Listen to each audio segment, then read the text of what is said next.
Imagine flying off an 80-foot cliff and waking up certain of one thing: love is all that matters. Crazy, right? Hang with me because by the end of today's chat, you'll know exactly how that hair raising detour became the ultimate roadmap to a joy filled midlife for my guest, Chrystal Rae, and for you too. In a minute, we'll uncover the one simple question Chrystal whispers to herself when life feels upside down and why it always puts her back on track. Why she swears yoga beats any wrinkle cream, and how a near-death experience turned a Dallas mom, artist, and yogi into a walking love letter at 63. If you ever thought menopause means the best chapters are behind you, buckle up because by the end of this episode, you'll be itching to write your next act. Ready? Let's dive on in. Chrystal Rae, welcome to Create the Best Me. Let me say, this is an honor and a privilege to have you on the show. Thank you so much, Carmen. So nice to be here. I'm really looking forward to it. Exactly, yes. So before we get into what we are going to talk about today, which I think is the most important topic out there, could you please tell the listeners a little bit about who you are and what you do? So I am an artist, a yogi, and a writer. I own 3 yoga studios, 2 yoga training centers here in Dallas, Texas. And I do big abstract paintings. Many are in the corporate world that I do paintings for because they're really big. And I'm also a writer, and I just finished a book called Love Letters to Your Soul, which took me almost 25 years to write. It's based on, it's some teachings that's based on a near-death experience I had some time ago. And in this experience, I was in this divine presence, and I was shown many different realities, but one of which I could come back and write a book and tell the world that love is all that matters. And my childhood was very dysfunctional. I think I always call it the normal, abnormal. And my marriage, my first marriage to my children's dad, was not successful. So coming back and telling the world that love is all that matters felt like quite the exciting and noble mission that took me some time to prepare for. So I had to do a lot of self-healing, self-work, and it's been a miraculous and beautiful journey, kind of like a rose blossoming since that moment. Challenging in many, many ways, but here I am almost 30 years later. I wrote the book. I'm excited. I did my own audio version of it, and the Kindle's out. So that's what I'm doing, teaching yoga, writing books, and painting. I also have 2 children that are adults and a boy that lives in, I should say, a man. He's 38, so I guess that's a man, with 2 children of his own, a 10-year-old and an 8-year-old who have a grandma crush. My grandson's has a grandma crush. And then my daughter lives in Florida. She rides horses, and she's engaged to an Italian stallion. So life is good. It's a bit challenging. The last year was really challenging because I just went through a divorce, which was unplanned. Obviously, I waited 28 years to get married, and I made a very bad decision and married the wrong person, which I think sometimes, in life, we don't listen to our intuition, and we kind of paint a pretty picture on top of what we want to see. And one thing I learned from this experience is that listen to your intuition. If it doesn't feel right, it's probably not right. Unfortunately, it was a really bad decision, but it turned out great. I'm free. I'm empowered. It kind of stimulated in me, which is kind of surprising at 64, that this little girl that went through all these abandonment issues that I thought had healed, and this horrible experience that I had, they arose again, the little girl, like another layer of healing, which I'm actually grateful for because I didn't even know that was there. I was like, wait, I thought I healed all of that. And so one of the greatest joys of my life, as far as owning yoga studios and just being somebody who is invited to do speaking engagements and such, is helping others. So I I do this just kind of as a seva or just a personal offering, not as a profession. And based on my life experience, what I really focus on, and I know for your audience, what I'd like to focus on is really like from a more consciousness level of how to experience life, a higher consciousness, or how to move through challenges, not just the personality and, all the therapy kind of stuff, which I'm not really a therapist, but I always say I'll speak from my soul to your soul, from the wisdom of the ages that's alive in me and alive in you too. And that's how I give my service and what I've been able to do since the car wreck, which, by the way, the accident, it was off a cliff, which was 80 feet. We hit at 25 feet down. We flipped 10 more times, slammed into a wall of ice. And nobody should have survived this. It was a miraculous survival. I mean, the guy that was driving had some minor injuries. My cousin, unfortunately, had some more severe injuries, but a miraculous recovery all the same, which is a really longer story. But what I'd like to say about it, just as an observation, is there's much more going on here than meets the eye, at least from my perspective. It's a loving universe, and each soul is here for the bliss of its own experience. And that bliss includes dark sides, sunny days, blossoming, and wilting, all of it included. Well, let me say, Chrystal, first of all, you are a knockout. I cannot believe you said you were 64. And I understand why your grandson has a grandma crush, because you're beautiful. You're beautiful. I don't think anybody would even believe that, one, you're 64, and two, that you're old enough to even have grandchildren. Yeah, I always make the joke. I started when I was 20, but I really didn't. And what I love the most about you is that this near-death experience taught you something. You were married to your children's father. It didn't work out. You didn't give up on the one thing that you were taught from that near-death experience. You embraced love again, even though you didn't listen to your intuition because love had a greater stronghold over you. And even though your intuition it was something you feel that you should have listened to, you learned something through that marriage that wasn't the right place to be. But you're still giving love. Yeah. You're still saying love is all you need. Love is all that matters, for sure. But I think the lesson there, like if I could share with your particular audience, is that I think as we get older, there's this, especially if you're single and older, you kind of might feel like time is running out. And the truth is, it is running out. Like you have probably less time in front of you than you have behind you. So every moment becomes more valuable. And so I think there is this, when I met this particular person, it was in the midst of COVID, and I was at a very vulnerable stage. I felt like I was getting older. I felt like I really wanted a mate. I decided I would find a mate. I got on the dating apps because before that, I wasn't really ready. It wasn't that I had given up on love. I had many wonderful relationships, but I wanted something more permanent. And I think what happened is that I kind of painted a picture on top of him of what I wanted him to be, first of all, because it served me. But my intuition knew that wasn't true. But I was like, and I think the gift of that is that I realized, and what I'd like to share is like to tell people, don't settle.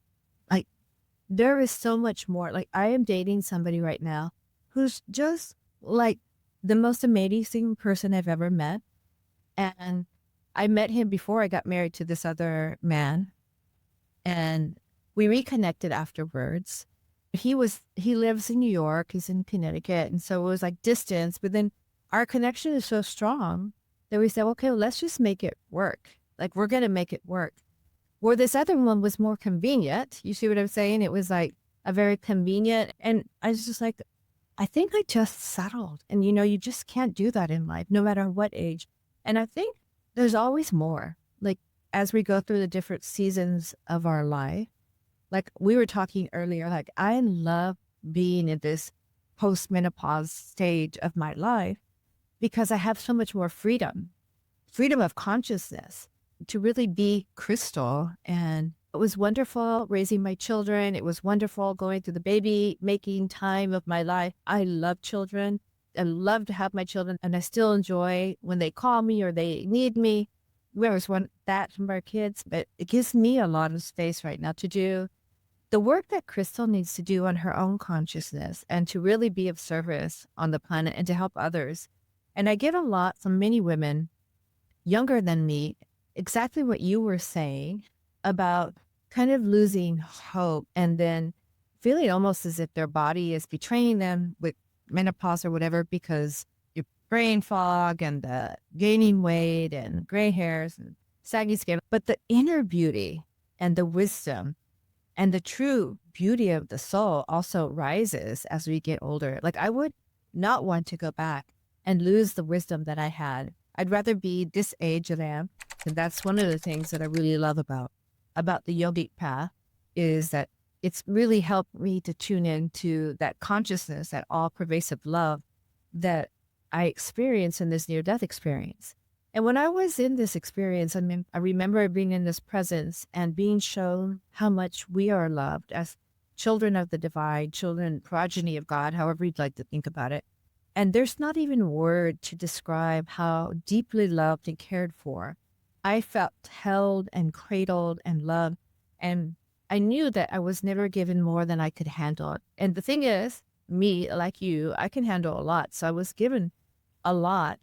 But I'm really grateful. Like, who knew at 64 or 63 that I'd be starting over again? Like, literally starting my life over again, which is just fabulous. Like, you get to do that at any time of your life. And the things that I can experience now and the gifts that I have to offer now, they weren't available to me in my 40s or my 30s or my 20s. They are now. So, yeah, this is an exciting time. I think if I could give like a bit of advice to women going through this is, yes, it is a transition. It's like you're in a chrysalis, when you're going into this pre-menopause or what they call perimenopause, menopause and then post-menopause, all this stuff. You're in this chrysalis of change, but you come out lighter and brighter and more free than you ever were before. And it's not just hormonal. I think it's almost consciousness too. And yeah, you do have to deal with the body. The body is something that you have to think about. I do suggest a good functional medicine doctor or, allopathic doctor, somebody that can work with you with hormones if that's something you're interested in. Something that I do, that I just do some hormone creams and like change my world. One of the things I found when I was doing too much of the testosterone is I started losing my hair. You have such beautiful hair. I lost half of it on testosterone. Yeah. And I was like, oh my God, what's going on? And I realized it was the testosterone. And so then my personal, instead of doing 4 little squeezes of that, because it was like little clicks or whatever, I do 3. And that was it. It stopped falling out. So that's why I like the creams, because you can kind of modulate. But I do have a really good functional medicine doctor. I get my blood work checked, all that stuff. So you do have to pay attention to the physical body. But from my perspective, being that I believe that we are spiritual beings having a spiritual experience in a physical body, I think the reason we're here is to expand consciousness. And I think that every stage of our lives from, adolescent, childhood to adolescence to middle age and on has different gifts and different offerings that you can't get at any other time. And I think in our youth-oriented culture, so many people go, and I thank you because you said, oh, you look like a model, or did you used to model? And I was like, thank you for saying you look like a model. Just because I'm a little older doesn't mean I'm not modeling, which I actually still do model. So it's just nice that just because you're older doesn't mean you're not still doing the things that you enjoy doing. I'm lucky that I can still do that. And it's kind of like the in thing, the older model. I'm like, okay, cool, because I am the older model. And I love being that. And I don't have a secret passage for like aging well, except for keep your conscious, stay happy. Look for the good. And even on those gloomy days, like the dark nights of the soul, my secret sauce is that I just say, okay, I didn't know I could feel so profoundly bad. I'm grateful to be alive and to be conscious and to have this extremes where I can actually feel like the heights of joy and the depths of sorrow. I can feel all of it. So this is one of the gifts that I got from the near-death experience, is that I was able to see that every moment of life is a gift, and we're not here by default or by chance or random circumstance. We elected to be here. And I was told directly, and I want to share this with you because it's like something so powerful to put this in the book. And it was actually told directly to me, which I feel like was meant directly to you. And it was that each soul is here for the bliss of its own existence. And that means you. And I was like, me? I thought I was here to be a good mother, to be a good daughter, to be a good wife, to be a good ex-wife. I had like this ideal of life was like carried this heavy backpack of burdens. And I was just weighted down. There was no joy. I didn't smell the roses, much less even see them. Everything was utilitarian, was a means to an end to, get through the day. And in that moment, when I was shown that we're here for bliss, like the smallest things, like an ant crawling on the ground, became this exquisite work of art. And the beauty of a cloudy day and the rain and tears and laughter and a baby being born and an old man dying, like the whole myriad of life experiences became this really collage of bliss that I had never knew. Because I think one misconception, especially in the spiritual realm, our community, is that people think because you are a spiritual or a spiritually oriented person, that you're no longer going to suffer. Well, I wish that were true. Or do I? The truth is, I think when you move into a more spiritually oriented place in your life, is that you actually feel all your feelings more intensely because you no longer avoid, run, numb, freeze. You actually lean in instead of leaning out, leaning into the discomfort and question, why is this happening? What am I supposed to learn here? And how can I throw this in the fire of love and let it be fuel for my transformation? Like, I know everything that's happening, especially if it's really sticky and really hard, that's going to be really good fuel for the fire. So I have this saying, Carmen, that I say, throw all opposites, like good and bad, into the fire of love until only love is left. And when you can do that, and if you can do that, even in a moment, that's when you start to really see that we are born of love for the purpose of love and shall return to love as more love.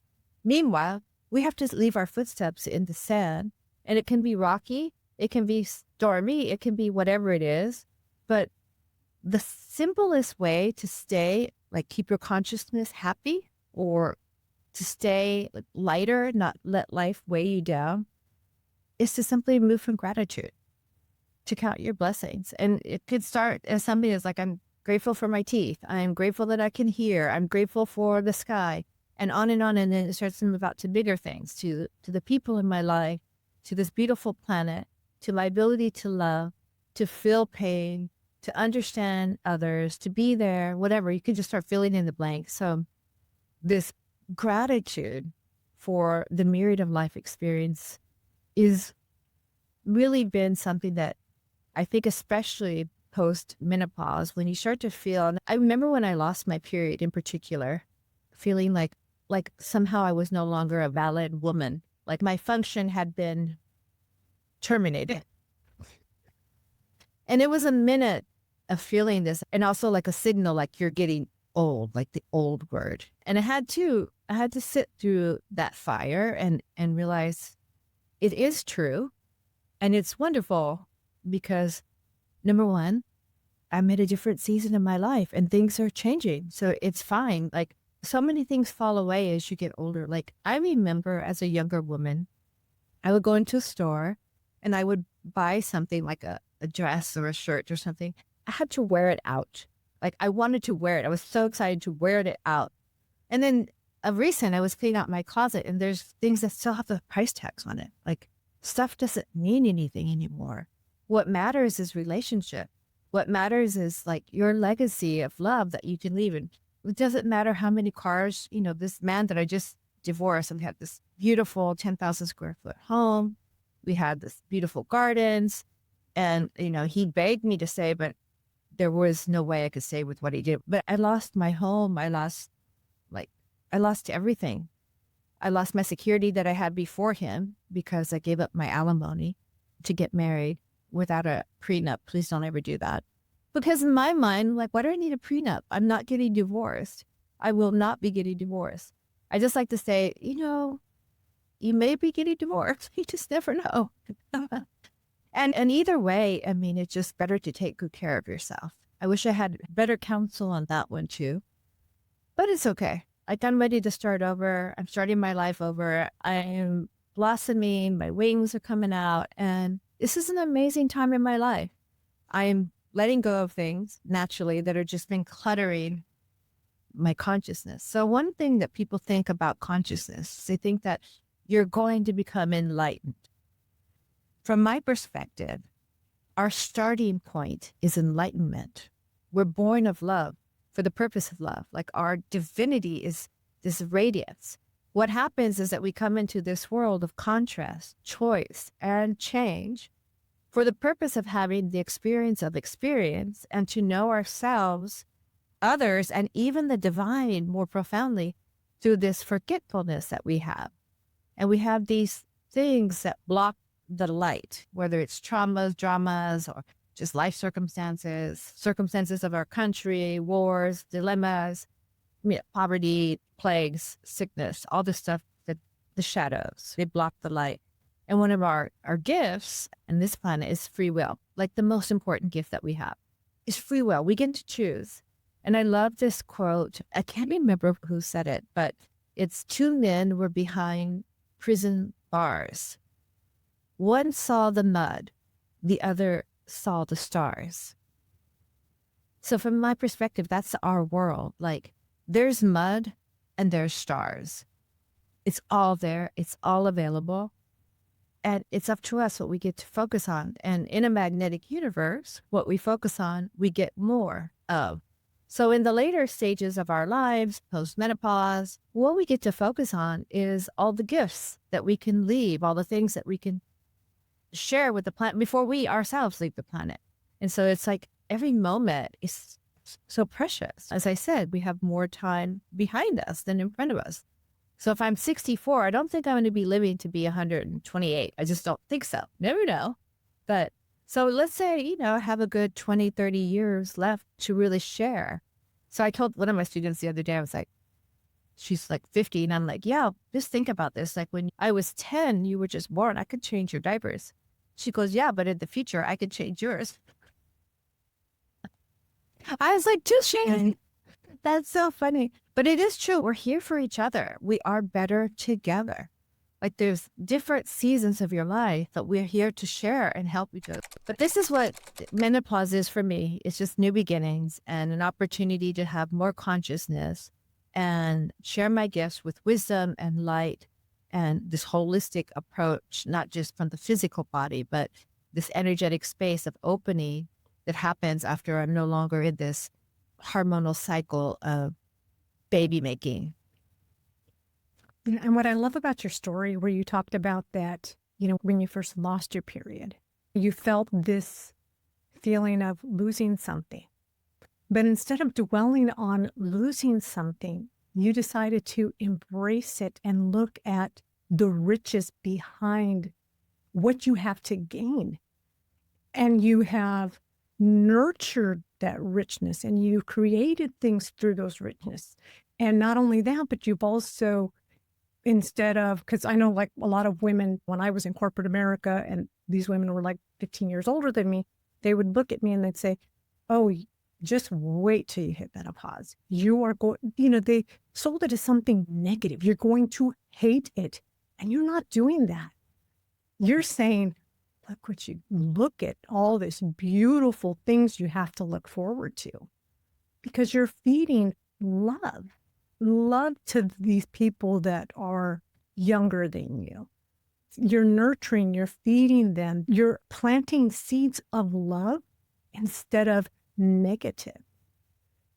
And when I think about love, love is not relational, like intimate type thing. It's deeper than that. It's about loving myself first, loving myself, and then loving people exactly where they are at, not changing them into somebody I think they should be. And I think you did that when you married this person that your instinct said, I shouldn't. You loved him where he was at. And right or wrong, you shared that love that this near-death experience taught you, that your purpose is to love, and you need to continue to love others. So all of that is true, Carmen. The one thing I would say, though, is when the menopause came on, there was this sadness and letting go. And I think that's okay. I think it's okay for people to feel whatever it is they're going to feel. I don't think maybe some women, huge celebration about it. But I do think that there has to be this consciousness of, like, I guess if you're only associated with your physical beingness and you don't ever want to get old, it's going to be a very sad time. But if you can expand your consciousness a bit to see that you are not your body, you're not your circumstances, you're not anything that's transient, you are this and so much more. And you make peace with your own mortality. At some point, you have to. Because, one of the nice things about aging is, again, a gradual letting go of things that really don't matter. Like, I remember how foolish I was as a younger woman, the vanities that I had and the things that I valued that are insignificant, and how I overlooked, like, the most important things in my life is, to your point, love.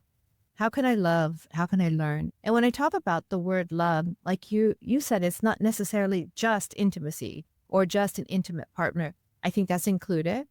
The best, being the love girl, the best definition that I ever found related to love, and I always challenge anyone and everyone to give a better definition of love, comes from a little Indian sage who had a near-death experience himself when he was 17 years old.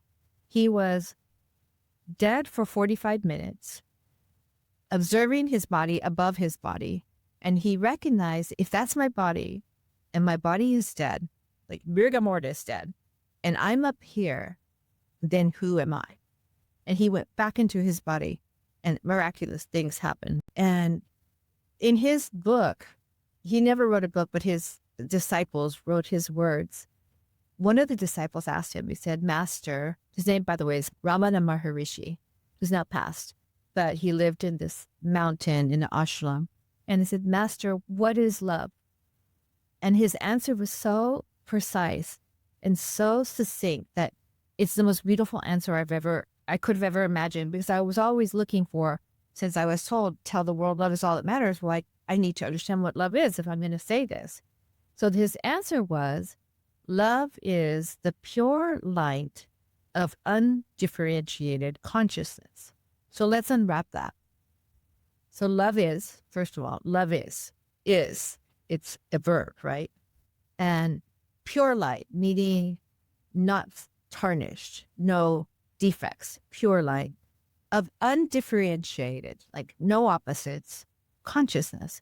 So we talk about throw both positive and negative into the fire of love, and only love is left. That's where I got this saying, because love is the pure light of undifferentiated consciousness. Now, let's take this to the ideal of an intimate partner, like a husband or a mate or a child or a parent or someone that you care about. What I call intimacy, intimacy, is the level of closeness that I have with this particular person. For example, with a husband, hopefully you have a level of intimacy that you don't share with others unless you have some kind of arrangement, I don't know. But hopefully you have an intimate relationship, or with your child, like you have a level of intimacy that you may not share with the entire world.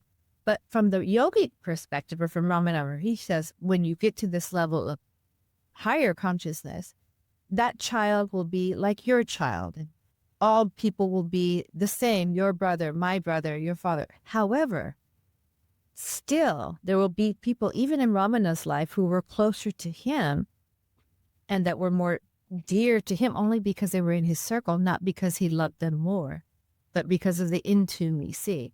So I think it's valid to say, when you give someone your attention, you share your vibration, that whole, if I look at you, you exist. If I don't look at you, you don't exist. Looking to it in physics. So you're either a particle or a wave, for those of you who understand physics. So meaning, basically, when we see each other, we bring each other into existence by giving each other energy or attention.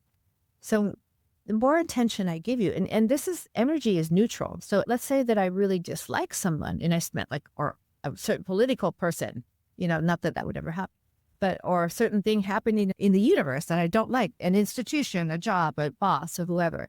If all I do is think about that all day, that's a certain amount of energy, which we would call love, if there's only love, but it's going in the wrong direction. But I love that person more than even my own child if I think about them all day, even though that energy is moving in the direction of a downward spiral. So when we love someone, what we do is we share with them our energy and our attention. And the more I love someone, the more energy or more shared space we're going to have. But again, from a universal perspective, when we say the pure light of undifferentiated consciousness, the ultimate expression of love and the love of the masters and all the avatars and teachers, from Jesus to Buddha to, Krishna to Shiva, whatever you want to call it. For me, it's all universal love. But that love is always this undifferentiated consciousness that loves all beings equally, irrespective of their good or bad behavior, because this is a temporal world. So if we are eternal beings, let's just imagine that we are, meaning that we've existed from the beginning of time and will exist till the end of time, which will never happen because there is no end. So this 89 years, 100 years, 120 years, whatever it is that we have here, compared to infinity, is a speck, is less than a speck. So that these little bitty things that we do here, they're important. They're important to our life. They shift the compass.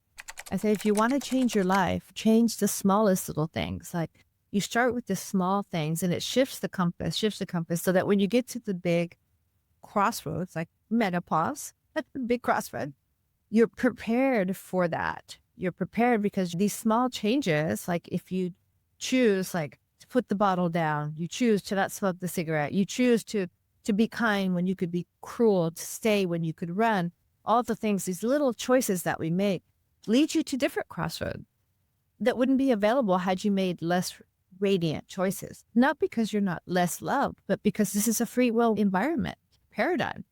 And so this is what you get to do. So at every moment, this is what's so exciting. Like, you want to live a long life so that you can learn more, love more, and serve more. So the longer we can live, the better it is for our soul. And the more that we can share our radiance and our light with the planet. And again, in every stage of our life, we have different gifts to offer. Like now, the wisdom I have at 64 is so much more full and rich than what I had at 40 or 30 or 20, and so on and so forth. So it's exciting time. It's exciting to have grandchildren, to have the freedom in my own body, to create space for the things that I want to do before I leave the planet, and create space for relationships that I want to nurture and love, whether it's with a significant other or friend or my children or my colleagues or my students, like everything equal. People ask me, what do you do for fun? I'm like, I enjoy my life. I just enjoy being alive. I'm not looking for something out there to make me happy. From the world that I came from, which was a very affluent world when I was married in the past, I saw many women in particular trying to fill up their cup with stuff, with jewelry, with trips, with prestige, with power, and they were just unfulfilled. And luckily for me, because I have had this near-death experience, I never really bought into that. And I always say I walked away from more money than most people will ever even imagine in my life, because I can't be bought. I can't be sold. I am not my stuff. And by the way, we talked about, you're going to be giving it all away anyway. There's always a benefit to everything. One of the benefits is when I first got married 3 years ago, I had a house where I had lived for 28 years, a pool and a garden and lots of stuff. And so there was a big purging. And I remember I put a bunch of stuff in my garage, and the gardener said, he said, Senora, this feels like a wake.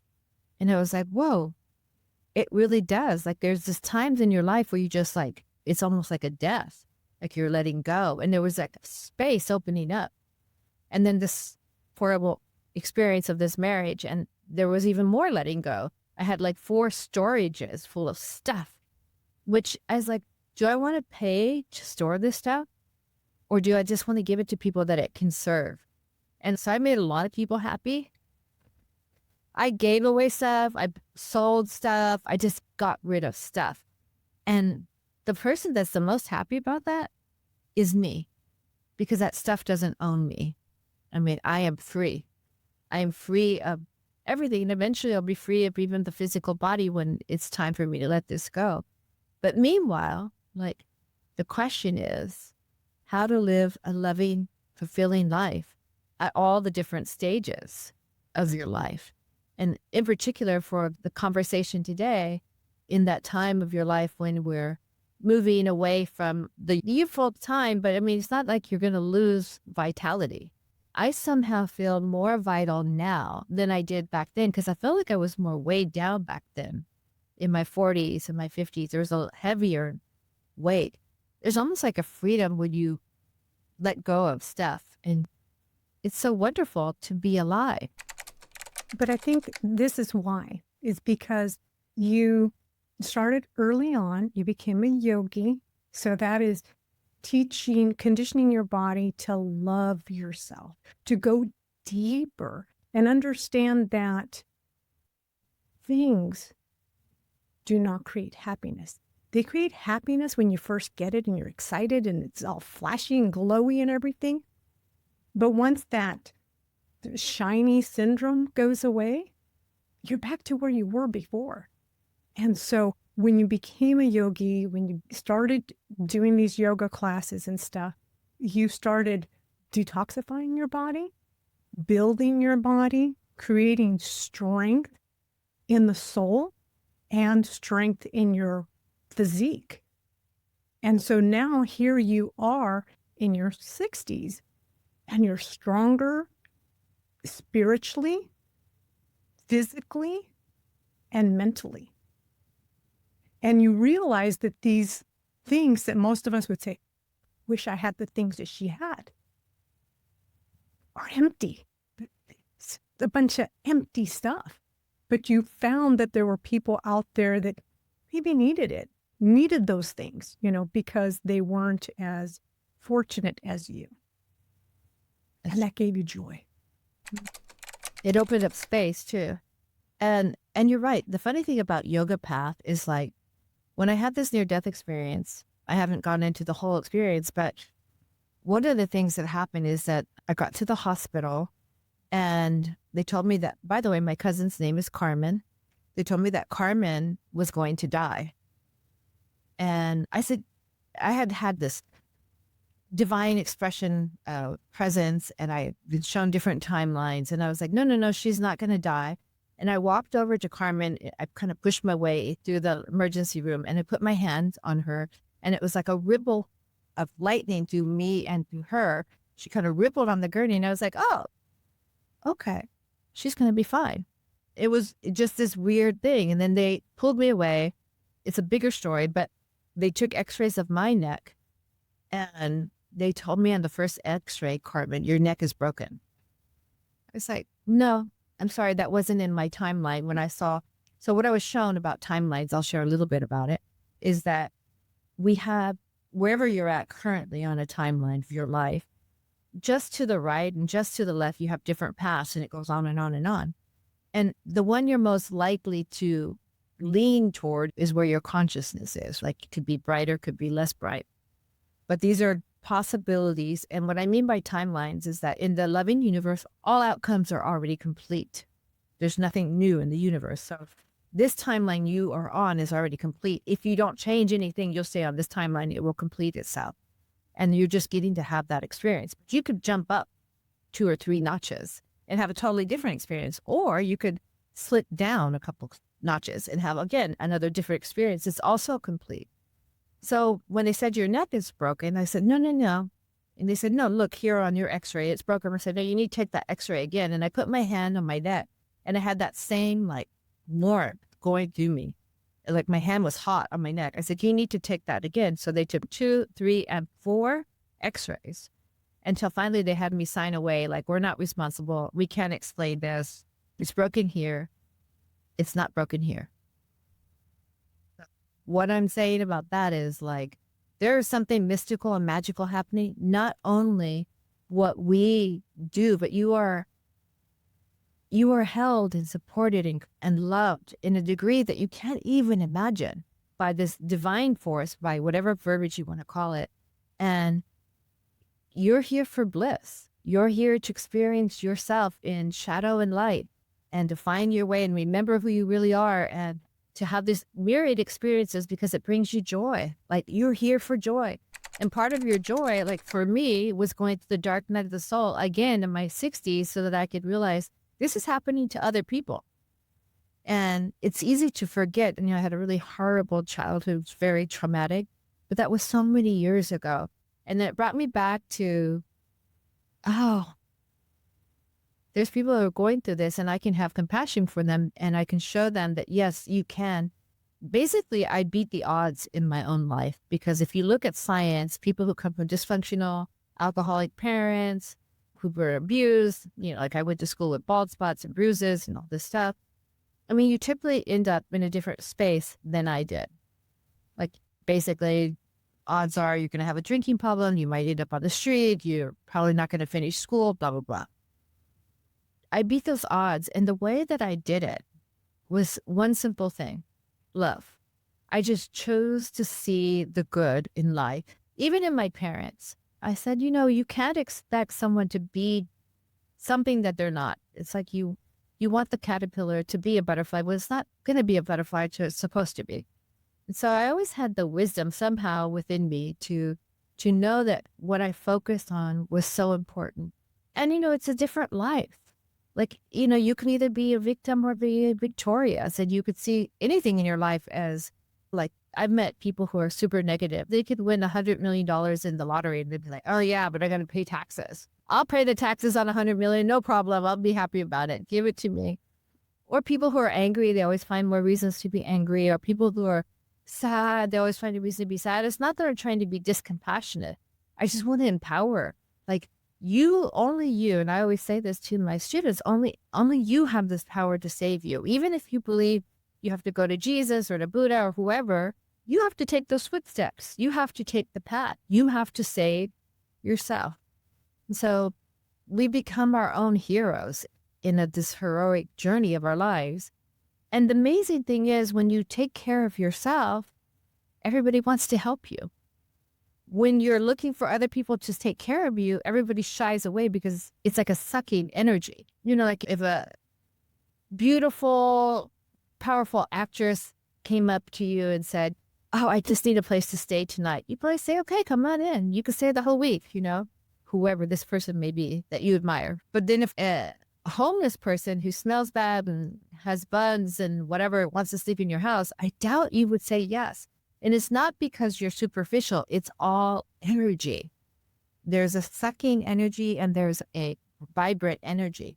So as you move along your path in life, you become more self-reliant, which means you get more help, which is just kind of ironic and funny. The more you look out with this, leechy kind of energy, the less help you're going to get. And the more you fulfill your own needs. And again, like we talked about earlier, it's never outside of you. It's always that inner joy, the inner wisdom, the inner love, the returning back to the light and the truth of who you really are, and recognizing that you are held and loved. I mean, the miracle of the sun rising and setting every day for you, for you. Like, how amazing. Like, people don't realize, like, that is happening, like a pebble under your foot, the flower that you just catch a glance of that brightens your day, like all the little miracles every day that we just, and I mean, I was completely one to overlook all of this before I had this profound experience. There's no judgment on it, but one of the gifts that I get to share is that you don't have to have a near-death experience to see the radiant beauty of your own life and to choose to see the good and to be the good. If you didn't have somebody to do that for you, to be kind to you, but you get to be that. You get to be the one to give hope to humanity by the little things that we do. So the gift is as Chrystal heals, and there's still more heal. I'm not cooked. I'm not done. Like I'm still dealing with my own things, which I hope I continue to grow throughout my life. So that's the goal, is like to share the love and the light at every season of my life, in particular this season, because to your point, it's like for me, like the most balanced and centered and grounded that I've ever felt in my entire life, which is amazing. And one thing I want to say is like my children's dad, he's remarried and he's very happy and I have no desire to be with him. But this is the man that I truly loved, that my soul was so happy, and we're still really good friends to this day. I love his new wife. I love him. We have shared grandchildren. So even though our relationship didn't work out because whatever the dynamics were, the love was real. And I love that. And even this last relationship, at least to your point, when I married him, even though I overlooked a lot of the bad things, one thing that I did know is that I did love him. And I do think if you love someone, you can't say, oh, I don't love him anymore. You can say, I dislike you. I still always love you, but I really dislike you, what you did to me or how you live your life. And I have a boundary for that. But I'll always love him. I shared a marriage with him, my body, my soul, my heart for 5 years altogether. So there's no regret on that. It didn't turn out exactly as I wanted, but it did teach me something I need to know about myself, which is this thing that we're talking about. I think it was this subconscious thing about being older and I need to find someone. No, you don't.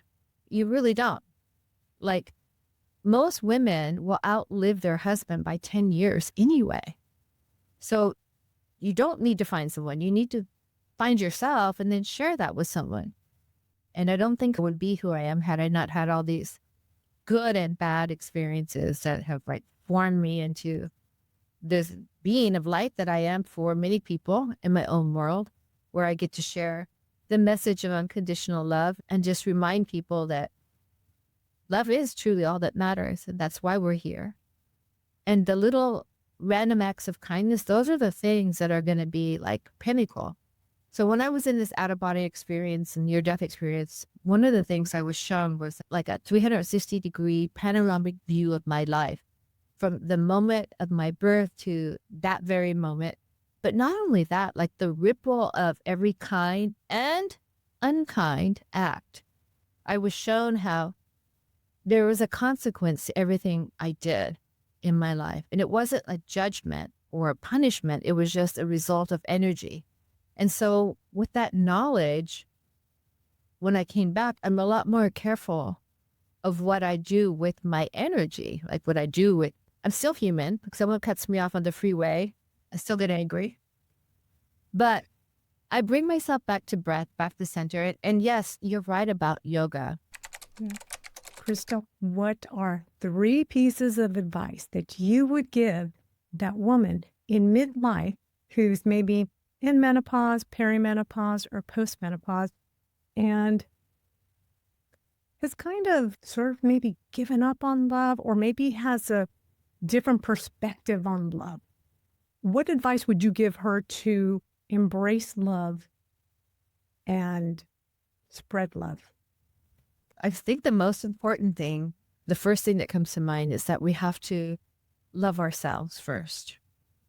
And what that means is embrace the shadow and the light, that darkest part of yourself that you wouldn't expose to anybody. You have to love that part of you as much as the most radiant part. It's a nice kind of cliche thing to say, but that means that you just really have to sit down and kind of make peace with yourself and forgive yourself and also celebrate yourself. The second piece of advice is that things are going to change. Your body is going to change. Your mind is going to change. You will eventually give up this body. And that change is going to happen no matter if you like it or you don't like it.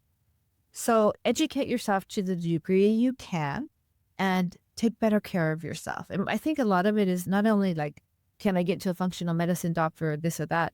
It's common sense. Drink more water, eat fresh fruits, less processed food, get in nature, have a sacred routine for yourself, whether it's prayer, meditation, walks in nature, bubble bath, whatever it is, like take better care of yourself, make peace with yourself. And then the third, and probably the most important, is to have a higher power and to trust in that higher power to take care of you, to hold you, to support you, to guide you.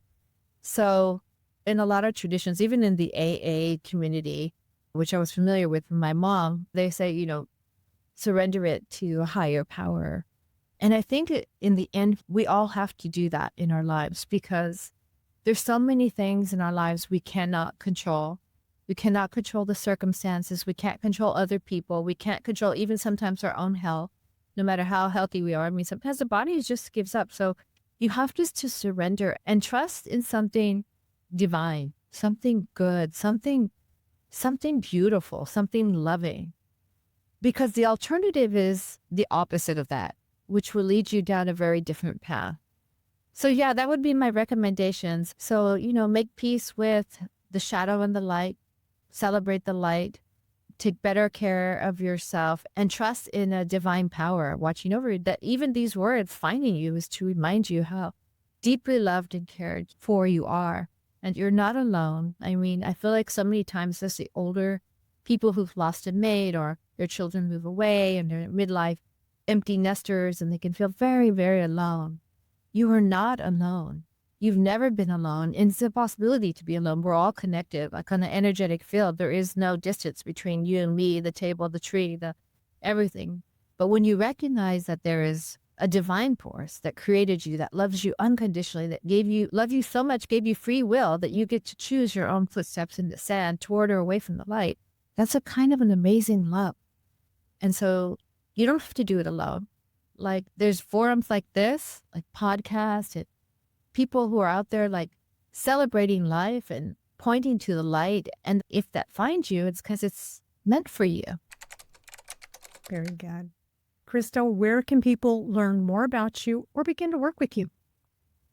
So my website is crystalraesoul.com, and that's probably the best place to find me. Or you can email me at crystalraesoul@gmail.com. And yes, I do work privately. I do talks. And again, my book is out also. So you can go to Amazon and find my book. Still in the audiobook. I'm really excited about the audiobook because I think when you read your own words, there's an energetic resonance that's transferred that can't be conveyed in any other way. So I was really excited to be the narrator of my own book. And it was a big learning curve, that's for sure. I had a wonderful producer here at Cape Studios in Dallas. I'll give him a little because he was so good. But yeah, you can find me at Chrystal Rae Soul or Chrystal Rae Soul at Gmail, or find me at Gaia Flow too at my studio. Come do some yoga with me. Was that Gaia Flow Yoga? Gaia, Gaia Flow Yoga in Dallas, Texas. So we have 3 studios currently in Dallas and 2 yoga teacher training centers. I've taught over 2,000 teachers at this point, or students to be teachers. And so that's one of the gifts I really love to do is from all parts of the world, people from Germany and Israel, and I have got people in Japan, teachers who've come to train with me. So it's been quite the journey. Really, really fun to share the love. So our logo at the yoga studio is on the door is love is why. And people say, why what? And I said, why everything? Love is why everything. That's the answer. That's the solution. That's all that matters. It's why we exist. It's the truth. So one of the things I'd love to leave with you and your audience is that one of the things that I ask myself all the time is, especially when things are challenging, not that they're ever challenging, is a simple question. What would love do? What would love say? What would love be? And then I do my best to do that. And sometimes I fail and sometimes I succeed, but I always say I'll leave this planet with a big E for effort. But that's always my question. What would love do? What would love say? What would love be? And most of the time it's the opposite of what my instinct or anger or a rage or whatever. So it's just a moment of reflection to make a better choice. Yeah. Well, Chrystal, thank you so much for coming on the show. I will make sure to include your links in the show notes so that people know how to connect with you. And if people are in the Dallas area, they can join you for a class. A little class, little yoga. All right. Well, thanks for coming on. You're welcome. Thanks for having me. It's a pleasure. And there it is, the cliffhanger solved. That one simple question Chrystal lives by. What would love do? When she asked, every hurdle shrinks and every possibility expands. And now it's yours to use. Today you watched love leap off a cliff, land on the yoga mat, and prove that midlife is less of a finish line and more of a launching pad. If you're eager to learn more or connect with Chrystal, head on over to createthebestme.com/EP126. You'll find links to her book, podcast, and all the soul-fueling goodies we mentioned. Don't forget, new stories, new inspiration, and the same safe place next Thursday, right here. Until then, keep dreaming big, take care of yourself, and remember, you are beautiful, strong, and capable of creating the best version of yourself. Thank you for watching. Catch you next week. Bye for now.